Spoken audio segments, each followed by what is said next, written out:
us all to read our passage from Matthew's Gospel today. It's printed in your bulletin. Pull out your bulletin. It's just a few verses. First, I want you to read it silently and thoughtfully, and then go back and read it aloud, just softly at your own pace. We won't make an attempt to read it all together. So first, read it silently, and then go back and read it aloud at your own pace.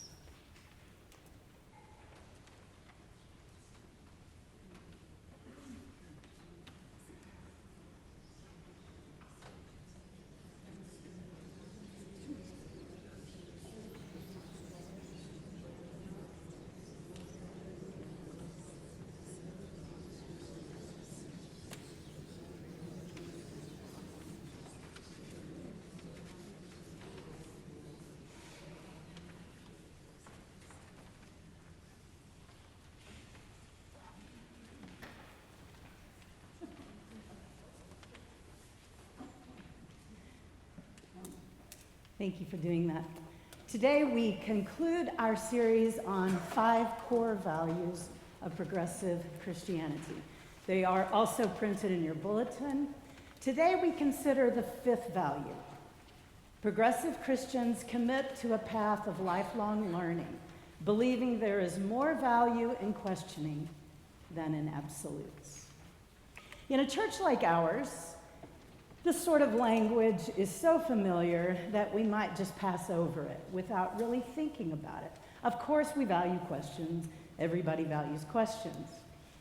But for those of us raised in more conservative or evangelical Christian settings, the foundational value of questioning is a very different way to think about faith. I'm aware of a seminary on the more conservative side whose practice is to require students to affirm a theological statement when they graduate. And if they do not affirm it, then they do not get their diploma. I've been told that this practice is typical among more conservative seminaries. So by this way of thinking, the purpose of theological education is to support a predetermined outcome. I was raised in that sort of mindset. I was taught that there are these tenets of faith, these absolute truths, and that to veer from them or even to consider other ideas was wrong. It was a sin. No good would come of it. Doubts were to be overcome and not explored. The path was set, and I understood my job as a good and faithful person to follow that path. And needless to say, for a variety of reasons, my life just did not go that way. I wound up on a different path. And for me, the result has been extended periods of deconstruction as I gave myself freedom to question. I'll be honest, some of those times were very painful, and they were scary. Certainty is easy. Not knowing is hard. At least it is initially. For me, embracing questions set me free to learn and grow and trust, to learn to be comfortable with mystery and uncertainty. Mary Oliver's words rang true in my life when she wrote, "Little by little, as you left their voice behind, the stars began to burn through the sheets of clouds, and there was a new voice which you slowly recognized as your own that kept you company as you strode deeper and deeper into the world." The first church that I served was full of wonderful people who had never had a pastor share progressive Christian theology from the pulpit. And most of the people in that congregation were open to it, and they also were upset by it at the same time. One parishioner, I remember, she was a college educator, she was a professor, a very smart person. She came to me one day and she said, "I get it, that critical thinking applied to our faith perspective is important. Questions are good, blah, blah, blah, blah, but are you ever going to get to the answers? She said, I don't want to miss that Sunday when you talk about the answers. And of course I understand where she was coming from. Life is hard. And one reason that we go to church is to be reassured and comforted. We want to feel like we know what's going on around us. It's natural to want to know who God is, if God is, and whatever it is we're supposed to be doing with our lives. Given the state of the world, sometimes it's hard to believe that God is active in it. It seems people have always struggled with this desire for definitive knowledge about life's deepest questions. The English biologist Thomas Henry Huxley coined the term, or the word, agnostic in 1869. His general definition was that, quote, it is wrong for a man to say that he is certain of the objective truth of any proposition unless he can produce evidence which logically justifies that certainty, end quote. Huxley believed that a person shouldn't say they know or believe anything if they have no scientific grounds to support it. Huxley was not the first person to think about not knowing as it relates to matters of faith or religion. Earlier thinkers had written works that promoted agnostic points of view. 5th century BCE Indian philosopher Sanja Balattaputta expressed agnosticism about an afterlife. Around the same time, Protagoras, a Greek philosopher, doubted the existence of, quote unquote, the gods. Bart Ehrman is one of my favorite contemporary New Testament scholars.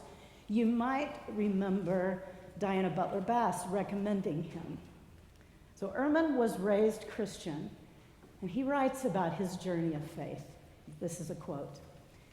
When I became an agnostic 25 years ago, I'm not even sure anymore, he writes, I thought that agnosticism and atheism were 2 degrees of basically the same thing.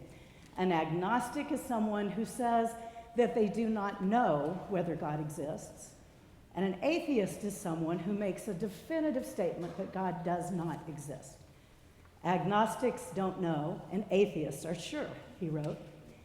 He continues, at the time, I was rather surprised that so many agnostics and atheists were so militaristic about their own positions. As I found out to my chagrin, having thought naively that agnostics and atheists were all in this together, many atheists think of agnostics as simply wimpy atheists. That is, they don't have the courage to admit that they don't think God exists. And he wrote, many agnostics think of atheists simply as arrogant agnostics. How the hell would they know whether there was a superior being in the universe? End quote. I find Ehrman's views very compelling. This sermon is not about me. However, I am your pastor, and I think you deserve to know that I consider myself to be agnostic. It may shock you to hear me say that, so let me just remind you that I don't expect you to agree with me. I'm sharing my path, and I hope that you will listen to me long enough to get a sense of why I say that. I offer my views in hopes that you will share yours with me. More specifically, I am an agnostic Christian. Now that may confuse you, so let me unpack those terms a little bit. I'm agnostic. The word agnostic comes from the Greek. Linguistically, gnostic, gnosis, means knowledge, and means without. So literally, linguistically, without knowledge. Do I know whether there is a God in the multiverse? No, I really don't. I mean, a belief, a feeling is not a fact, even if it's a very compelling feeling. How could I possibly know? I'm just one of 8 billion people on this very big planet circling around a very big star, which is one of some 100 billion stars in this galaxy, one of anywhere from 100 billion to 2 trillion galaxies in the universe, which may be only one of trillions, perhaps an infinite number of universes. All of which means that I don't have a broad perspective on the question. So I don't know. I'm agnostic. Do I think that there might be some unseen force or energy or wholeness that I often call God? Yes, I strongly believe in the possibility of that kind of God.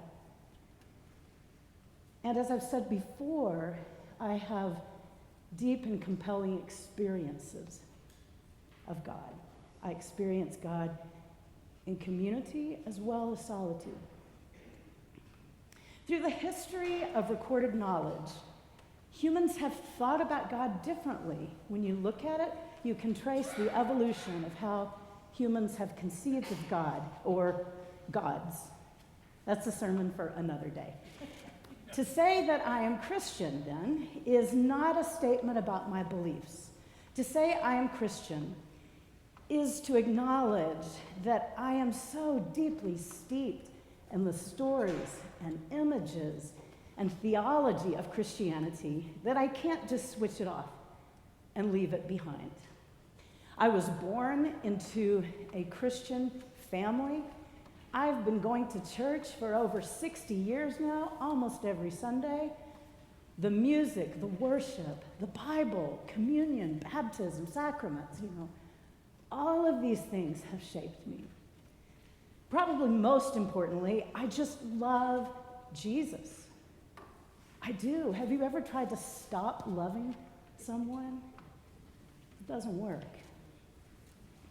Therefore, I am an agnostic Christian, and I consider myself to be a progressive Christian, which allows room for that questioning.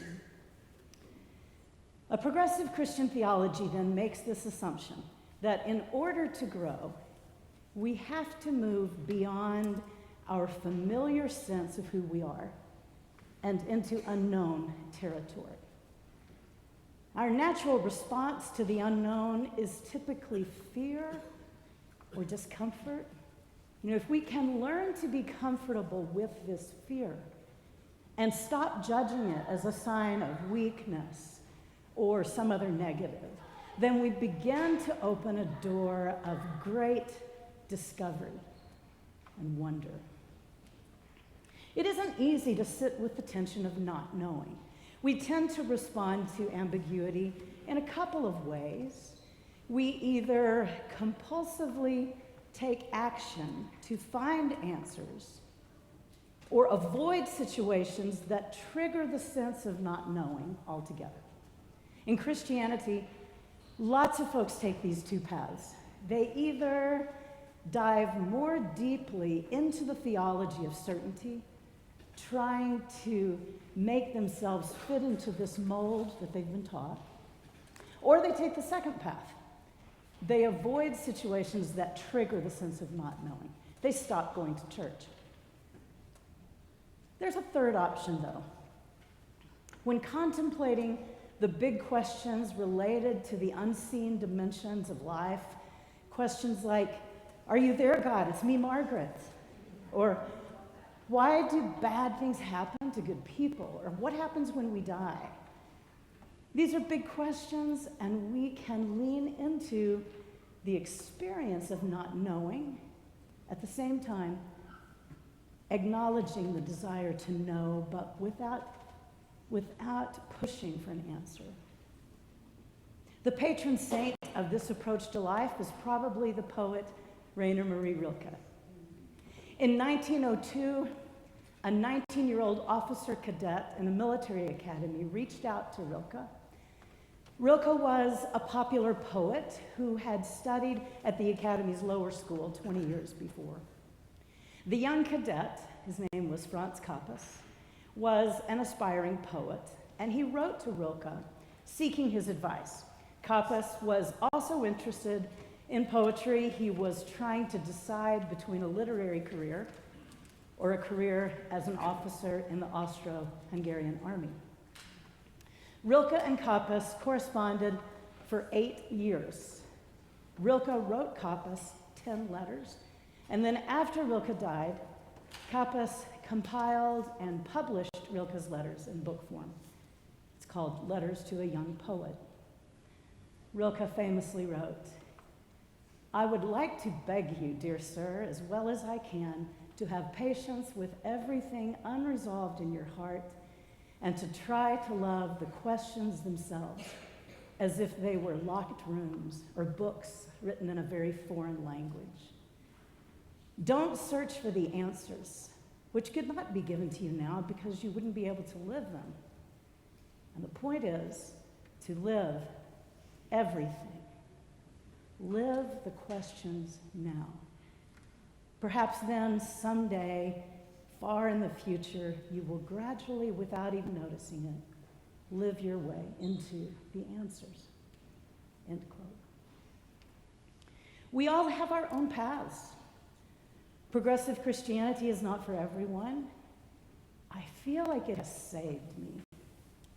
And it may save Christianity, at least for people who are dissatisfied with the core message, dogma, and practice of the Christian faith in today's world.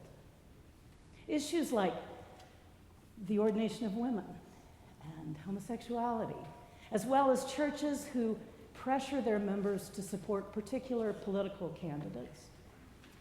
These things are tearing a large number of mainstream churches apart. Rigid, irrelevant dogma, certitude about the Bible, ideas about salvation, the rapture, judgment, of religious paths other than Christianity, these beliefs and practices have turned countless people away from Christianity, away from church. And for somebody who loves church, someone like me, progressive Christianity offers a way to continue to claim a Christian identity, to honor that part of myself who will always love Jesus, and to form a community with others who do. Whatever your path is, trust that you can ask and be given to you. Search and you will find. Knock and the door will be open to you. For everyone who asks receives, and everyone who searches finds. And for everyone who knocks, the door will be opened. Thanks be to God. Amen.